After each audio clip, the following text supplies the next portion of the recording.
अपने पसंदीदा शो के फुल एपिसोड देखने के लिए अभी डाउनलोड करें दंगल प्ले ऐप। बाहर पापा और दादाजी मेरा इंतजार कर रहे हैं। मैं नंदन का डिस्चार्ज प्रोसेस कंप्लीट करके उसे घर वापस लेकर आता हूँ। वैसे सुमन, कल की भागदौड़ और थकान में मैं तुम्हें एक बात बताना तो भूल ही गया। नंदन को अपने किए पर पछतावा है। उसे अपनी गलती का एहसास हो गया। कल उसने मुझसे अपने किए के लिए माफी मांगी और इस बार मुझे लग रहा था कि वो जेन्युइनली माफी मांग रहा है। हमने आपसे कहा था ना अंशुमन जी, नंदन की घर वापसी जरूर होगी। उसे अपनी गलती का एहसास होना ये बताता है कि शायद अब वो गलत रास्ता छोड़कर सही रास्ते पर आ जाएगा, जैसा कि हमने सोचा था। कौन क्या चाहता है?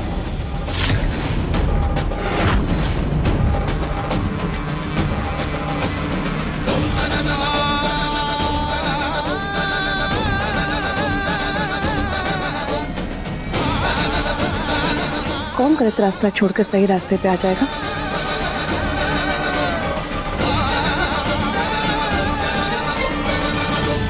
कुछ नहीं माँ, वो सुमन कह रही थी कि जो गलत होता है उसे कभी ना कभी अपनी गलती का एहसास हो जाता है। अच्छा मैं चलता हूँ, नंदन को हॉस्पिटल से लाना है। बाहर पापा और दादाजी मेरा इंतजार कर रहे हैं। सुरभि माँ, हमें भी बहुत सारे काम करने हैं, कुछ तैयारी नहीं हुई, हम कर देते हैं।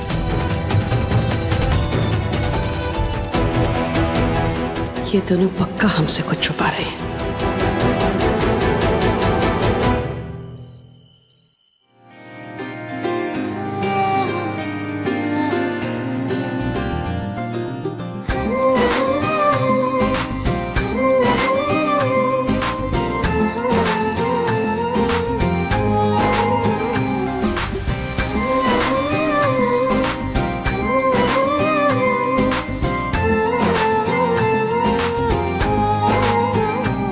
हाँ बेटा, आज फिर तुमको नया जीवन मिला है,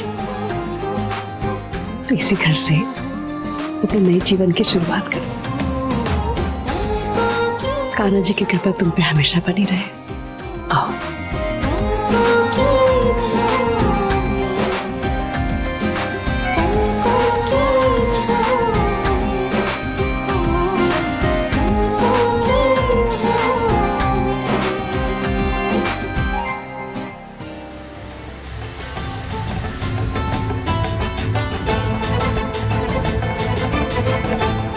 याद रखना नंदन, मेरी सच्चाई अगर किसी को भी बताई, बहुत सारे राज हैं तुम्हारे मेरे पास, सबको सच्चाई बता दूंगी, इसलिए कीप क्वाइट।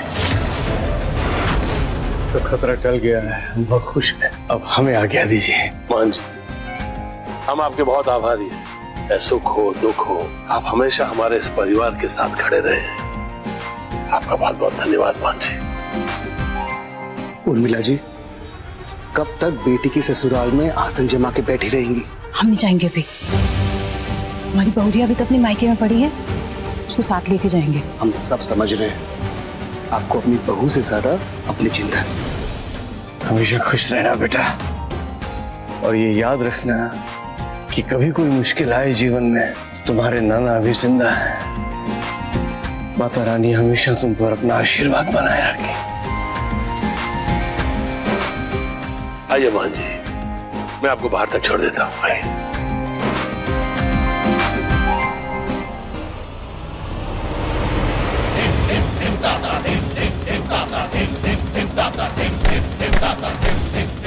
नंदन, एक मिनट रुकिए मैम जी।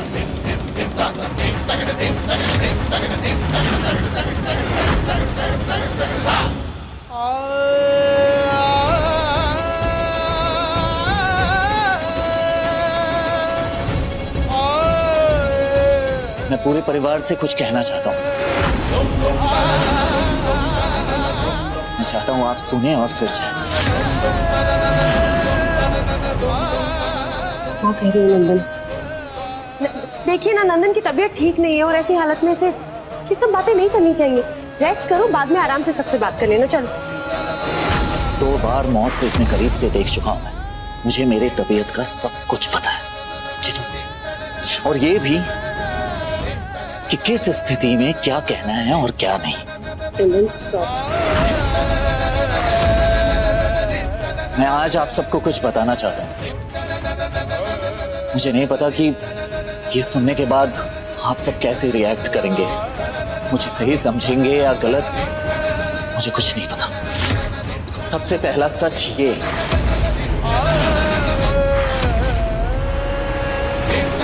मेरी और तानिया की शादी छूटी।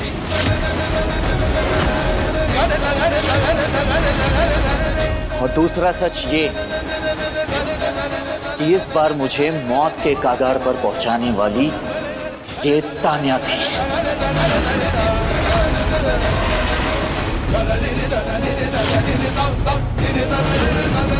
इसी ने मुझे बालकनी से धक्का दिया था।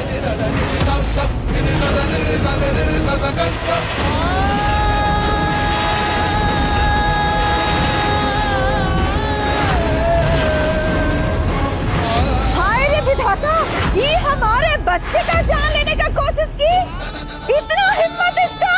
और निकलो हमारे घर से तुम बाहर, तुम निकलो अभी के अभी। हम सोचे थे तुमको अपना पिछला गलती का पछतावा था, है? हम सोचे थे ठीक है गलती हो गया, माफ कर देते हैं, हमारा बच्चे का जान बचाई हो तुम, लेकिन तुम हमारे बच्चे का जान लेने का कोशिश करते हो। तुम निकलो यहाँ से। दीदी बड़ी बड़ी आई है पैसे।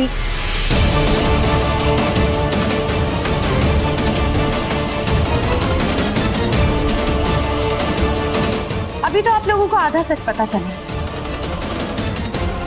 पूरा सच नहीं जानना चाहती कि आप लोगों का लाडला बेटा राय बहादुर खानदान का प्यारा सा नंदन कितना गिरा हुआ।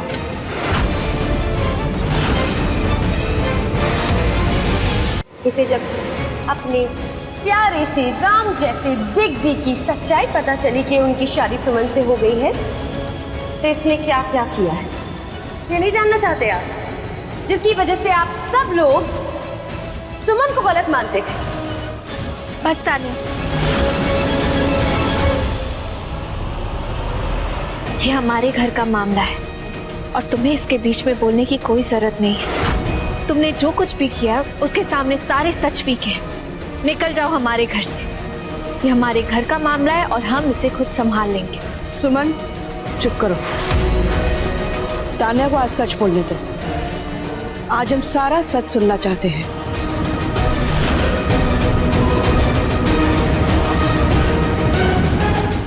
बोलो तानिया, क्या सच है? जब आपके प्यारे बेटे नंदन को पता चला कि अंशुमन और सुमन की शादी हो चुकी है, तभी से इसने अपना गेम प्लान करना शुरू कर दिया।